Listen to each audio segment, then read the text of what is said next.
बहुत समय पहले की बात है। एक गांव के बाहर एक भिखारी रहता था जो भीख मांगकर अपना जीवन यापन करता था। वह अपने जीवन से परेशान हो चुका था क्योंकि उसके पास अपने जीवन को चलाने के लिए भीख मांगने के अलावा कोई विकल्प नहीं था। वह इसी बात को लेकर परेशान और दुखी रहता था कि जीवन भर भीख मांगकर ही गुजारा करना पड़ेगा।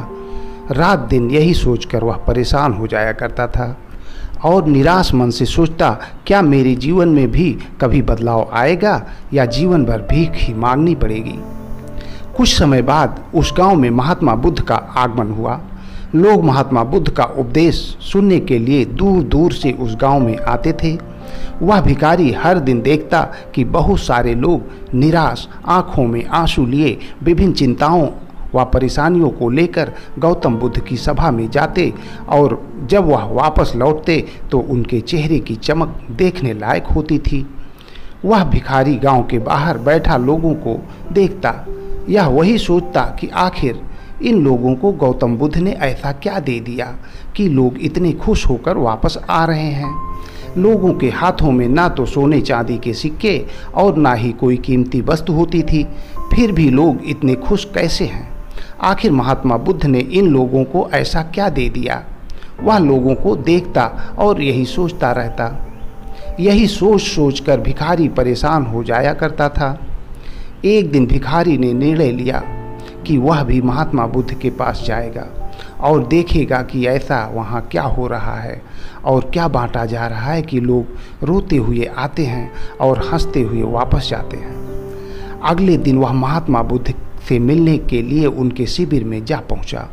वहाँ बहुत लंबी कतार लगी हुई थी। वह कतार में लगकर अपनी बारी का इंतज़ार करने लगा। काफ़ी समय बाद जब उसकी बारी आई, उसने महात्मा बुद्ध को प्रणाम किया और कहा, मैं बहुत गरीब हूँ, मुझे अपना जीवन यापन करने के लिए भीख मांगना पड़ता है। यही सोच सोच कर मैं दिन रात परेशान रहता हूँ।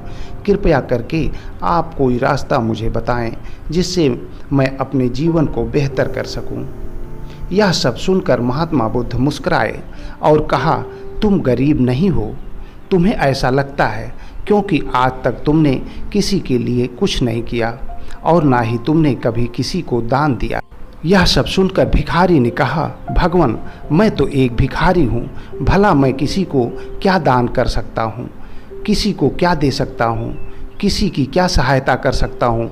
मैं तो खुद भीख मांगकर अपना जीवन यापन करता हूँ। यह सब सुनने के बाद महात्मा बुद्ध मुस्कुराने लगे और बोले, तुम्हारे पास दो हाथ हैं जिसे तुम लोगों की सेवा में लगा सकते हो और दूसरों का भला कर सकते हो। इसके अलावा तुम्हारे पास मुंह है जिससे तुम लोगों से अच्छी अच्छी बातें कर सकते हो और दूसरों का हौसला बढ़ा सकते हो। यह सब करके भी तुम दूसरों की सहायता कर सकते हो। जरूरी नहीं कि दान सिर्फ पैसों का किया जाए। हम चाहें तो शिक्षा का भी दान कर सकते हैं, चाहे तो अन्न का दान कर सकते हैं।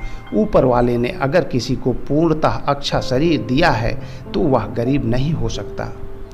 वह बस दिमाग से गरीब है, उसकी मानसिकता गरीब है। उसे इस विचार से हटकर दूसरों की सेवा में लगाना चाहिए।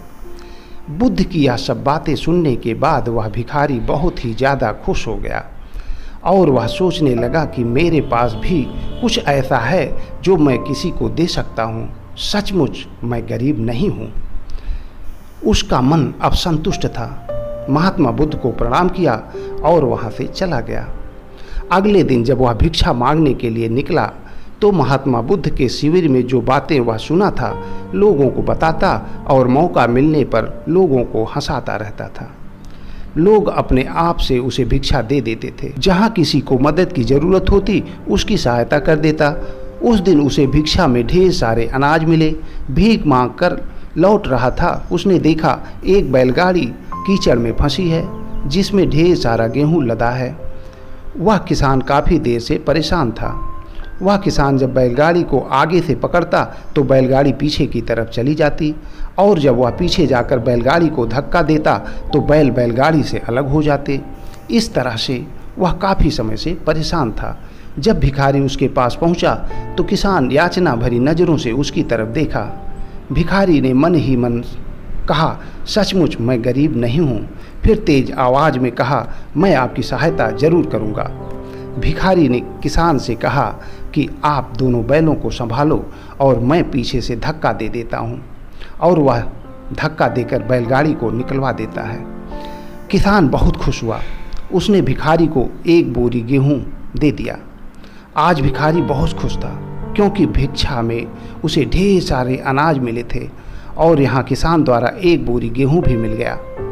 अब भिखारी सोचने लगा, हम भीख क्यों मांगें, क्यों न इसे बेचकर एक छोटा मोटा व्यवसाय कर लें। और उसने ऐसा ही किया। कुछ ही समय में वह उस शहर का बहुत बड़ा व्यापारी बन गया। दोस्तों, हम सब इस बात की चिंता में समय बर्बाद कर देते हैं कि हम गरीब हैं, लेकिन यह सत्य नहीं है। सत्य तो यह है, जब तक हमारा शरीर और मस्तिष्क पूरी तरह से स्वस्थ है तो हम उसका उपयोग करके आगे बढ़ सकते हैं और खुद के जीवन को बेहतर बना सकते हैं। अगर कोई व्यक्ति सिर्फ अपने गरीबी पर ध्यान दे और उसे बदलने की कोशिश ना करे तो शायद वह सबसे बड़ा मूर्ख होगा। दोस्तों, दान सिर्फ धन का ही नहीं, बल्कि शिक्षा, भोजन, श्रम, अच्छे विचार आदि का भी किया जा सकता है। किसी भटके को रास्ता दिखा देने से, किसी प्यासे को पानी पिला देने से, किसी भूखे को खाना खिला देने से जो सुकून और खुशी मन को मिलती है, शायद दुनिया में वह कहीं नहीं मिलती।